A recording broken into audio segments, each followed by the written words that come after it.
आप देख रहे हैं अल्फा डिफेंस हिंदी में आपका स्वागत है। शाहिद 136 ड्रोन की अगर बात की जाए तो ये एक ऐसा ड्रोन है जिसने काफी हद तक वॉरफेयर को बदल दिया है। ऐसा नहीं है कि इससे पहले इस तरीके के ड्रोन्स बनाए नहीं जाते थे या फिर ये एक बहुत ही ज्यादा कॉम्प्लिकेटेड या यूनिक टेक्नोलॉजी है, बल्कि रियलिटी ये है कि एक बहुत ही सिंप्लीफाइड टेक्नोलॉजी है जहां पर केवल दो चीजों को ध्यान में रखा गया है, एक लो कॉस्ट और दूसरा सिंप्लीफाइड ऑपरेशंस। प्रैक्टिकली यहाँ पर एक ऐसा सिस्टम बनाया गया है जो बहुत कम कॉस्ट पर बनाया जा सकता है। साथ ही साथ इसको ऑपरेट करने के लिए कोई बहुत ज्यादा एडवांस ट्रेनिंग की आवश्यकता नहीं है। प्रैक्टिकली बहुत ही कम स्किल्स के साथ में कोई भी इसको ऑपरेट कर सकता है और एग्जैक्टली यही दो चीजें इस यूएवी को बहुत ज्यादा खतरनाक बनाती है।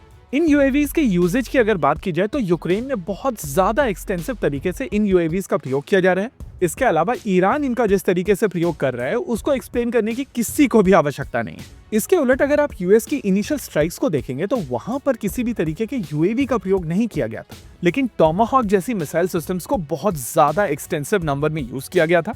और एग्जैक्टली यहीं से वो डिबेट निकल कर आता है कि क्या आगे डिफेंस में टॉमाहॉक जैसी क्रूज मिसाइल सिस्टम्स की जगह बनती है या नहीं। अच्छा, यहाँ पर यह समझना बहुत जरूरी है कि जब हम लोग टॉमाहॉक की बात कर रहे हैं तो यहाँ पर reference subsonic cruise missile system को लेकर है। लगभग हर एक देश के पास में इस तरीके की एक मिसाइल सिस्टम मौजूद है। जहां यूएस और उनके allies Tomahawk cruise missile system का प्रयोग करते हैं, वहीं पर Russia Kalibr cruise missile system का प्रयोग करता है और भारत में इसी कैटेगरी को एड्रेस करने के लिए निर्भय सबसोनिक क्रूज मिसाइल सिस्टम बनाई गई। इनिशियल निर्भय क्रूज मिसाइल सिस्टम की अगर बात की जाए तो उसमें कैलिबर के ही इंजन का प्रयोग किया गया था, लेकिन अब जो indigenous technology cruise missile system Bharat में अवेलेबल है उसमें भारत के अपने खुद के इंजन का प्रयोग किया गया है। नेवरदलेस इस पॉइंट ऑफ टाइम पर लगभग हर एक देश के पास में अपनी खुद की सबसोनिक क्रूज मिसाइल सिस्टम है या वो इंपोर्ट कर रहे हैं। इसके अलावा किसी भी कॉन्फ्लिक्ट के स्टार्ट में सबसोनिक क्रूज मिसाइल सिस्टम्स का काफी एक्सटेंसिव प्रयोग किया जाता है और स्टैंड ऑफ रेंजेस से हाई वैल्यू टारगेट को टारगेट करने के लिए ये बेस्ट वेपन सिस्टम मानी जाती है। हालांकि इन मिसाइल सिस्टम्स में टर्बो फैन इंजन का प्रयोग किया जाता है और ये इंजन कंपैरेटिवली कॉस्टली इंजन होते हैं। पब्लिकली अवेलेबल डेटा के हिसाब से एक टॉमाहॉक क्रूज मिसाइल सिस्टम की कॉस्ट लगभग $1.2 मिलियन तक की होती है और ऐसे में आप लगभग उतनी ही कॉस्ट पर 6 शाहिद जैसे ड्रोन्स एक्वायर कर सकते हैं। ऐसे में घुमा फिरा के हम लोग फिर से उसी पॉइंट पर आते हैं जहां पर बात होती है कॉस्ट और नंबर की। अगर आप किसी टारगेट के ऊपर 6 शाहिद मारें या एक टॉमाहॉक या कहें निर्भय क्रूज मिसाइल सिस्टम, तो आपके टारगेट के ध्वस्त होने की प्रोबेबिलिटी शाहिद के साथ में ज्यादा होगी। लेकिन यहाँ पर हम लोगों को दो इंपॉर्टेंट चीजों के ऊपर ध्यान देना पड़ेगा, एक एयर डिफेंस सिस्टम और स्पीड।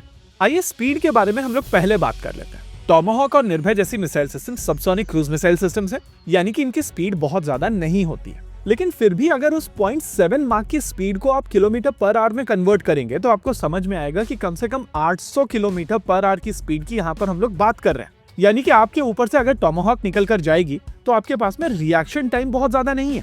इसके उलट अगर शाहिद की मैक्सिमम स्पीड की अगर बात की जाए तो इसकी मैक्सिमम स्पीड लगभग 180 किलोमीटर पर आवर की है।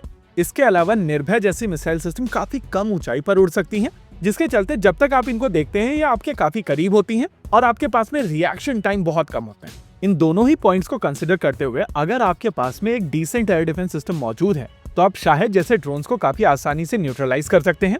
वहीं दूसरी ओर निर्भय क्रूज मिसाइल सिस्टम के पास में एनिमी एयर डिफेंस सिस्टम्स को न्यूट्रलाइज करने के चांसेस ज्यादा हैं। यानी कि अगर आप फ्यूचर कॉन्फ्लिक्ट देखेंगे तो आने वाले समय में एनिमी के एयर डिफेंस सिस्टम्स निर्भय जैसी सबसोनिक क्रूज मिसाइल सिस्टम से पहले नॉकआउट किए जाएंगे और उसके बाद जब एनिमी के पास में बहुत ज्यादा एयर डिफेंस सिस्टम्स नहीं बचेंगे तब शाहिद जैसे चीप ड्रोन्स वहां पर जाकर तहलका मचाएंगे। इसके अलावा अगर एनिमी के पास में स्टेशनरी एयर डिफेंस सिस्टम्स हैं तो उनके खिलाफ शाहिद जैसे ड्रोन्स काफी सिग्निफिकेंट हो जाएंगे। इन ड्रोन्स को आप काफी ज्यादा नंबर में लॉन्च करके एरिया को सैचुरेट कर सकते हैं और इन एयर डिफेंस सिस्टम्स को न्यूट्रलाइज कर सकते हैं। हालांकि ऐसे एसेट्स जिनके पास में शूट एंड स्कूट कैपेबिलिटी होगी, चाहे वो एयर डिफेंस सिस्टम्स हो, आर्टिलरी हो या दूसरे सिस्टम्स हो, वहां पर आपको टॉमाहॉक और निर्भय जैसी कैपेबिलिटीज अभी भी चाहिए। इसके अलावा अगर आपका एनिमी हार्डेंड है तो शाहिद का 50 किलोग्राम का वॉरहेड बहुत ज्यादा इंपैक्ट नहीं कर पाएगा।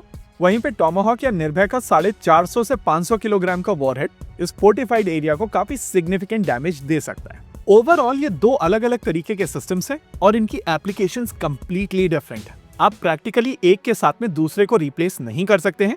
आई होप इस वीडियो के बाद में ये डिबेट खत्म हो जाएगी। इसी के साथ आज के इस वीडियो में रखते हैं केवल इतना ही।